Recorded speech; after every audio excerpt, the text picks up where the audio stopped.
Hello, everyone, and welcome back to our series on urban energy modeling with Dragonfly. And in the previous videos, we covered these various workflows for assembling urban scale Dragonfly models using these from building footprints method. And in the last two videos, this from building solids workflow. And in these last set of tutorial videos that are on the creation of Dragonfly models, we're going to cover this room to stories to buildings workflow.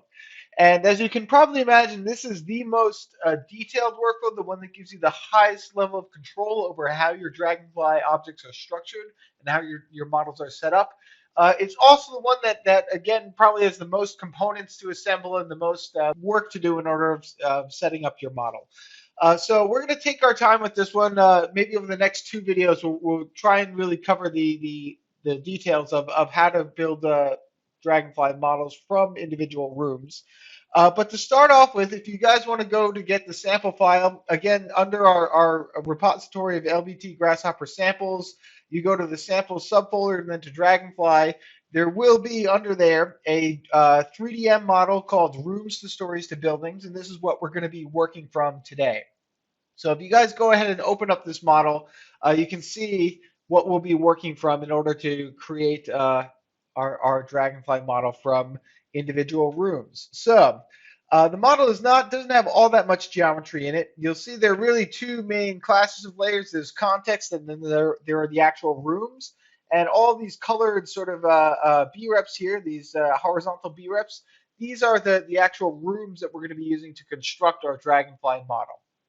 So you'll see they're organized by the various individual room programs. So we have closed office, open office, conference, classroom.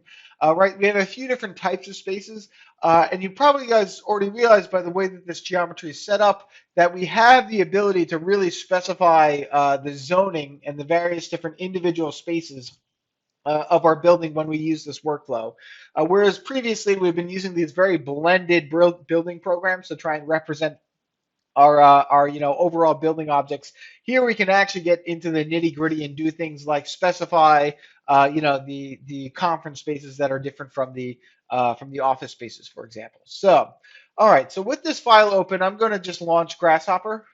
Uh, and we can start to take this geometry in and set up our properties for that, our Dragonfly properties for that. I'm going to bring in the geometry using the same method that we used in the previous video, which is essentially just to select the objects in the scene and then use a native Grasshopper geometry parameter to bring those into Grasshopper.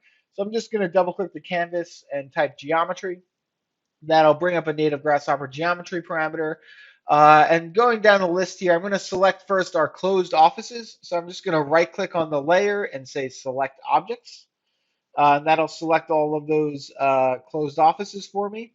Then I'm going to go over to the Grasshopper scene and right click on our parameter component and say set multiple geometries. And that'll bring these geometries into Grasshopper now. Again, I think I'll just internalize them to keep them kind of separate from the Rhino file. Not a necessary step, but one that I usually like to do. And okay, and maybe let's just work on setting up these 14 office geometries first before we go and bring in all the other geometries here.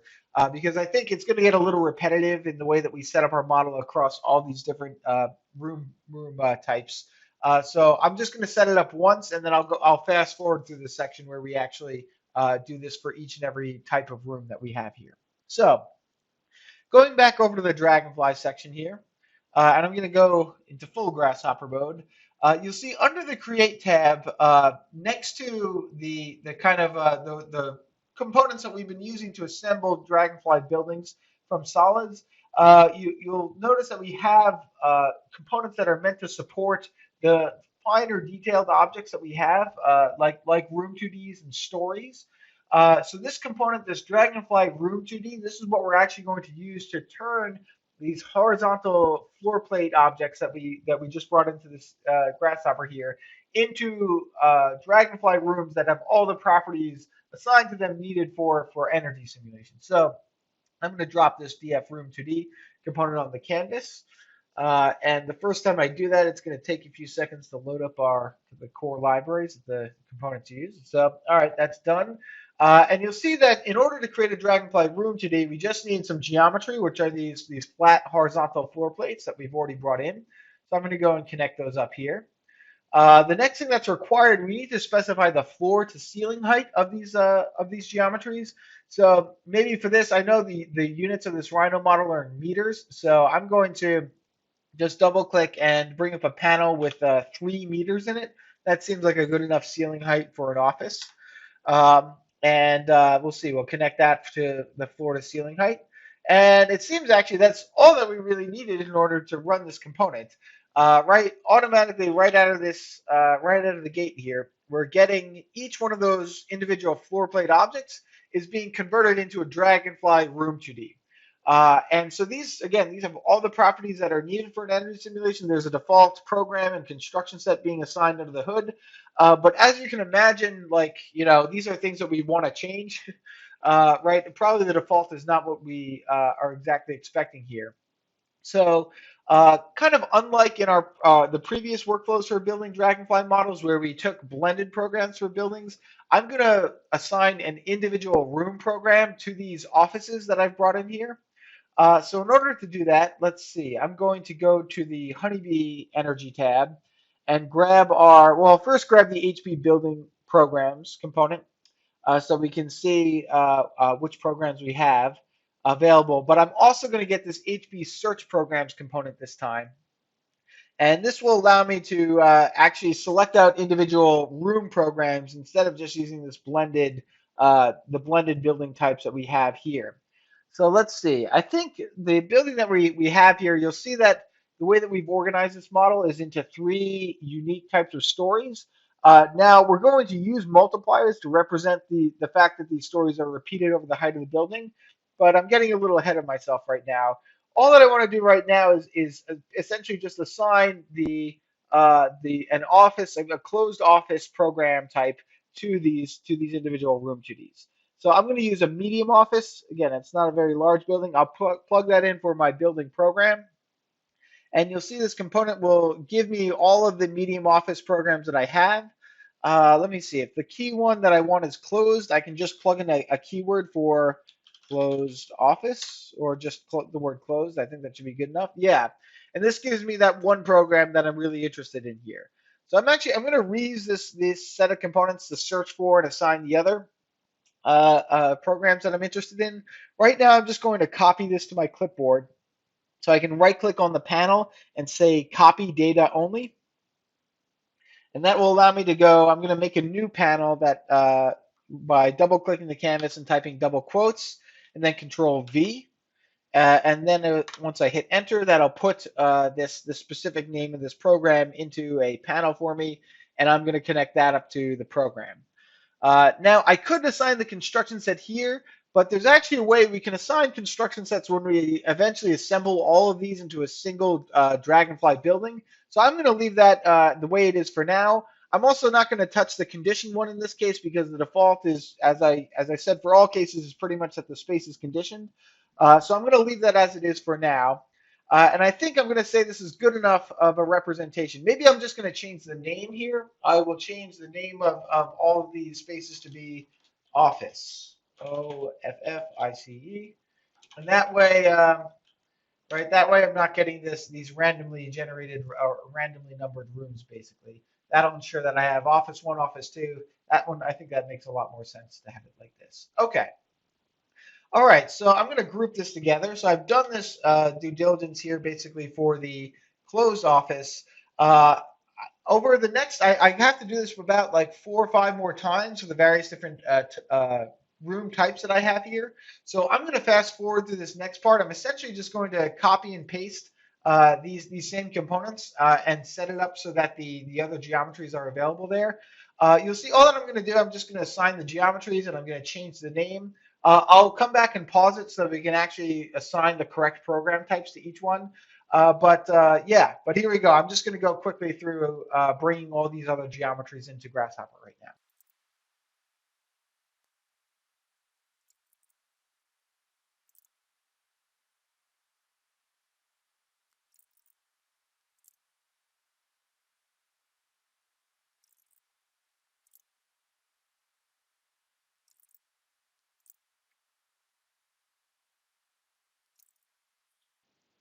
Okay, so I finished bringing all of these individual Room 2D geometries into Grasshopper here. I've essentially just copy pasted the same components that I was using for each of these different room types that we have, whether that's office or write-up or conference spaces. Uh, a few things I have not changed though is that I have not changed the actual program definitions of these yet. These are all still closed office. So in order, I'm going to customize these right now in order to make so that they make more sense in terms of the way that I've named them and the way that they're named within the Rhino file. So to start off with first, we need to have I guess for this type of write-up space or open office space, I want to use an open office program instead. Now you guys will see if I looked at the medium office programs here, actually this is going to be easier if I just did this and made Grasshopper larger here. So you'll see the medium office, right? There's an open office template. So if I simply just double click this panel to edit it, and I change closed office, I change the word closed to open, OPEN, and hit OK. I could also just try to copy paste it from there, but that also works. So that'll ensure that these get a different program from the closed office. Next, we have conference. So there should be a conference here, right? A medium office conference. So maybe I'm just do the same thing. I'll double click this and change this from closed office to conference. Okay, that looks good there. And then next we have classrooms. So there should be, I think, a medium office classroom here. Yes, right, medium office classroom. So I'm going to go and for this next one, I'll change this closed office to classroom, and that looks good there. And then lastly, now we have some corridors. Okay, let's see, do we have a program that could work well for these? Yeah, in fact, there is also a medium office corridor program that I can use here. So I'm just going to double click this. I'll change this to corridor. Okay. And we got one last one, storage space. And lo and behold, there's also a medium office storage. Let me go and change this one to storage. All right. So I think we're pretty much good with the properties assigned to our room 2Ds here, right? Maybe a few things I might want to change. Traditionally, storage space is not conditioned, right? Because we don't necessarily care too much about keeping it at a stable temperature. So while I'm going to leave all of these other spaces to still be conditioned, I'm just going to take a Boolean toggle up here.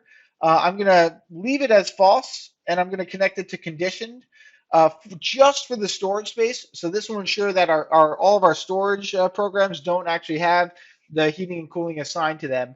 Right, they'll just be, they'll be allowed to kind of free float or at least, take on the general temperature of the spaces around them to some extent. Okay, and I'll add that to a group there. So that ensures that these 12 room 2Ds that we have here for storage will not be conditioned. Let's see. A few of the things that I might want to change is that you'll see I use a ceiling height of 3 for all of these, but probably some of these spaces have a higher ceiling height than just a closed office. I mean, for example, maybe the open office, it might make more sense to have the ceiling height set at 3.5. Um, right? And that could still be okay within one story because we have different levels of drop ceilings depending upon what's going on in the space. Maybe a conference space might have something like 4 meters or something like that. If you have a kind of larger space that you need to, let's say, project onto a screen, maybe you need more of that ceiling height. I don't know. Maybe these classrooms are like an even more extreme version of that. Maybe you have a ceiling height of 4.5, and that's we'll say at that point there's no drop ceiling; it's all just exposed. And the corridors could be something like maybe 4 meters ceiling height. Storage, maybe, I don't know, storage, all right, maybe we'll make it at 3.5 or something like that. Right, so, I mean, the point of that I'm just trying to show you here is that you can assign different floor to ceiling heights to each room, and that's perfectly acceptable, right? That's kind of actually how the auto generation of plenums, right? They'll automatically know how much plenum space there is based on how much ceiling height each of the individual rooms have. Okay, all right. We've done due diligence, I think, here in setting up our room 2Ds. And I think I don't really have any need for this set of program searching components here anymore. So I'm just going to delete those. The very next thing that I want to do, if we go back to Dragonfly, is that you'll see working our way up from room 2Ds, our next sort of level in the hierarchy is to create a story. So if I drag and drop this component on the canvas here, right, you'll see that the story component is made to take a list of room 2Ds and it will join these together to create that story object. And again, these story objects are just like what we worked with in the previous video when we deconstructed buildings into individual stories, right? So this is just building your way up to those as opposed to deconstructing down to them, right? It's the same set of objects at the end of the day. So, all right. So in order to do this, though, you'll notice that probably we first want to actually separate our room 2Ds so that we can actually account for the different stories that we have here, right? Because between all these room 2Ds that we brought in, we have three separate stories, right? So even before we actually go to create these stories, we probably want to separate out these room 2Ds in a way so that we can make sure that they all don't get lumped into a single story, right? We want to have three separate story objects at the end of the day. So, all right, let's see how to do this. I'm going to move this off to the side. If you guys go under the Visualize tab, there is a component here that's very useful for trying to organize different Dragonfly objects. And this component is called DF Room 2Ds by Attribute. So if I go and I drop this component onto the canvas, this allows us to connect up any Dragonfly object and an attribute of those objects, and then it will organize the room 2Ds of that object essentially by that attribute. So let's see this in action here. So I'm going to connect up the write-up spaces. We have 7 write-up spaces in total, and they all span, the 3 different stories. Whoops, let me see here. The 3 different stories that we have across the model, right? All of them have some write-up space. Sorry, some. Here we go. Let's do the closed office spaces, right? All of them have some closed office space. And sorry, there are 14 closed offices. So let me do it with the top first. Okay. So I'm going to connect up our closed offices to the Dragonfly objects of this component. And then for the attribute, you'll see that we have that same list of Dragonfly room to the attributes. I can drop this onto the canvas here. And so I could actually group the rooms by any of these parameters that I want to. But the key one that I care about here is, let's see, floor elevation. Here we go. This is what I want. So if I connect up the floor elevation to these Dragonfly objects here, let's see what we're putting in and what we're getting out. So I'm going to just pull up a panel. So into this component, right, we're just dumping a list of 14 room 2Ds, all of which, have different floor to ceiling heights, or some of them have a certain ceiling height, floor height, sorry, and the others have a different floor height. But if I now look at the output of this component, right, you'll see that it's actually organized these room 2Ds by which ones are on the first floor, right? Which ones have the lowest floor elevation, which ones have the second highest elevation, which ones have the top highest elevation. And right, and that corresponds to the 3 different levels that we see in our Rhino model here. So this is very useful. We can use this essentially to make sure that we have 3 different story objects, or at least have the room 2Ds grouped by 3 different story objects before we go and create them. Okay, all right, and just so you guys know, like, it actually gives you the values too. So the 3 different floor heights are 0, 18, and 45 meters here, right? That's what those 3 branches are right here. So you can always check, and this will change depending upon what attribute you're grouping the Dragonfly objects by. So, all right, I'm actually going to go and just connect up all of our room 2Ds, all of what we have to this component. And you're going to see that this list is going to grow. But if I hold down Shift and connect up the Open Office now, right, we're still getting 3 branches for those 3 different floor elevations of these room 2Ds. But now we've also got these write-up spaces available. I'm going to hold down Shift and connect up the conference, and the list continues to grow. Hold down Shift and get the classrooms. Let's see, the corridors. And lastly, the storage spaces. Okay. And yeah, you can see, right, wow, on the first floor we have 32 different rooms. Right, the second story we have, looks like, or I guess it's 33. This is 18 rooms on the kind of second elevation, and then just 8 rooms on the top elevation here. Right, so all right, so now that we have all of these rooms organized by their floor elevation, I can now go and take these room 2Ds and use them to create these story objects. So first thing to note, though, is that by default, the room 2Ds are getting flattened when you input them into this component. So that's going to ruin this nice hierarchy that we just worked to separate out the rooms by. So I'm going to right-click on room 2Ds and unselect flatten. Okay. And now when I connect up the room 2Ds to this, we should see that we should be able to still get 3 stories out of this component. And lo and behold, that's exactly what we've gotten here, right? Story one, story two, story three. Now that's not exactly what I was hoping to get, right? We can probably name these a little bit better. So let me see. We can probably, if we want to come up with a name for the bottom story, we can call it. Let's see. We'll just call that plinth.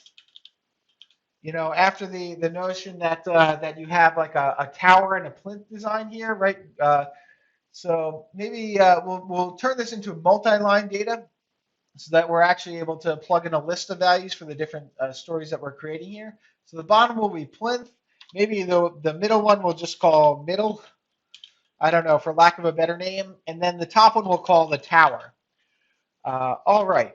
And so with these three names, right, so if we want to make sure that these names are aligned with the stories that we're getting out from here, we need to do, you know, right now these are just, you know, a single list with a single path. So we need to somehow find a way to match these paths that we're plugging into this component, right? Matching the paths of these room objects. So in order to do this, I'm going to pass these names through native Grasshopper data parameter component. I'll just bring up the data parameter here.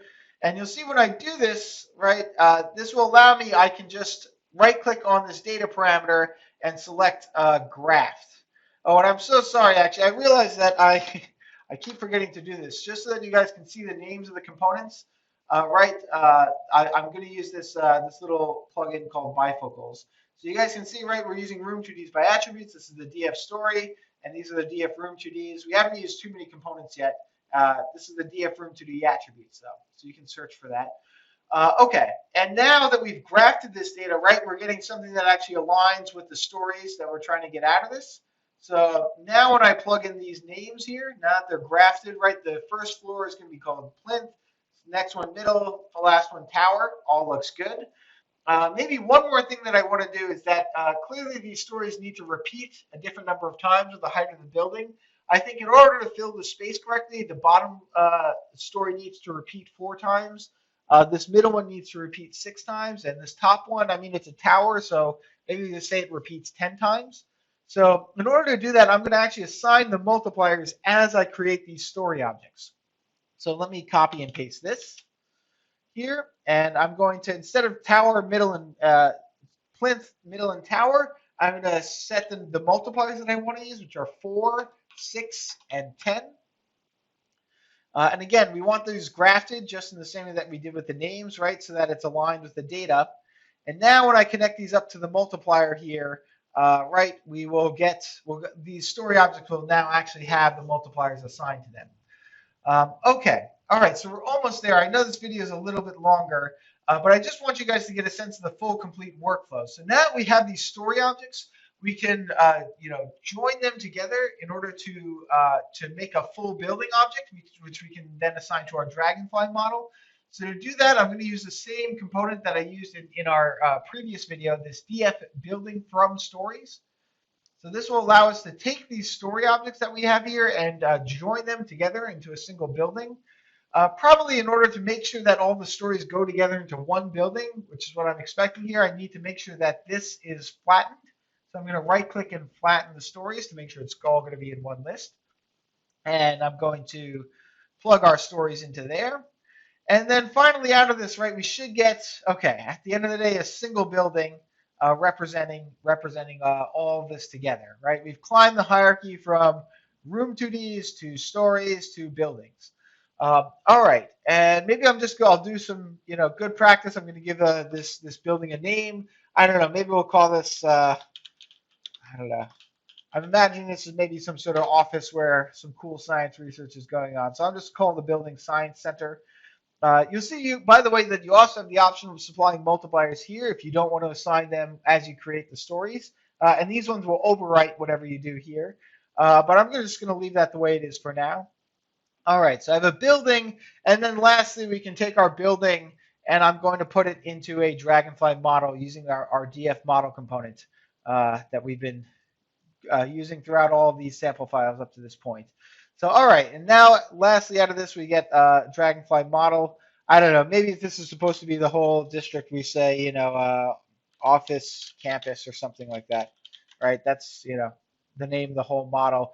Maybe, you know, so an important thing to be aware of is that I can take this building and I can take any other buildings that I've created from other workflows, whether that's from footprints or solids, and I can just join them still together all into a single Dragonfly model, right? A Dragonfly building is a Dragonfly building no matter how you create it, right?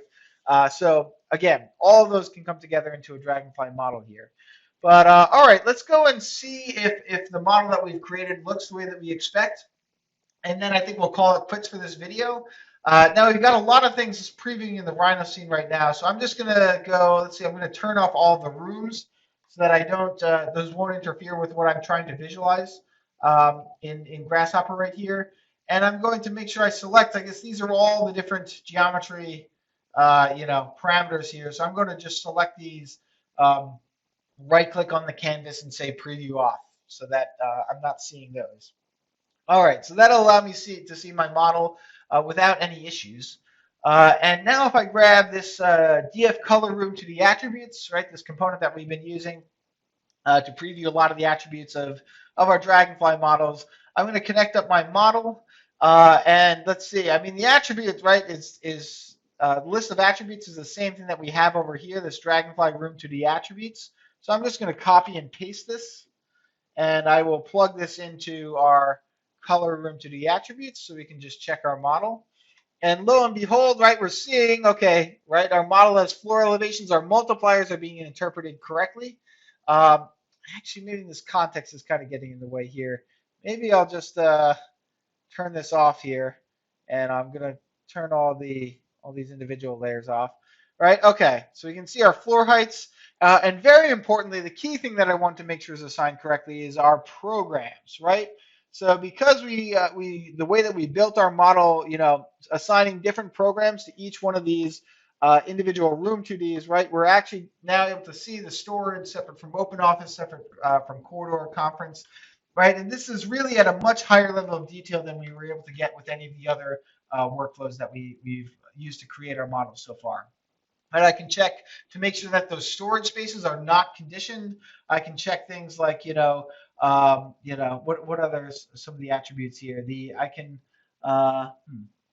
look at the display names of these objects, although that's probably all of them have each individual display names. I mean, there's a lot that you can, I encourage you to look through here, right? You see the programs are being used to assign like the occupant density, things like the lighting per area, the lighting density. All of these are now being assigned based on the kind of detailed zoning that we did with the programs here. So, all right. So I think at least you've gotten a sense of how you can assemble Dragonfly models from Room 2Ds. There are actually still a few things about this model that I'd say it's not really good enough for us to simulate yet. And one of the key things being is that we haven't really checked to make sure that the boundary conditions of these rooms that are touching each other, we don't know exactly what those are yet. So in the next video, we're going to visualize those. We're actually going to translate our Dragonfly model over to Honeybee to see what's going on there. And then really try and make sure that this model is good enough that we can get reasonable energy use values out of it. So thank you again for making it through this video, and I look forward to seeing you in the next one.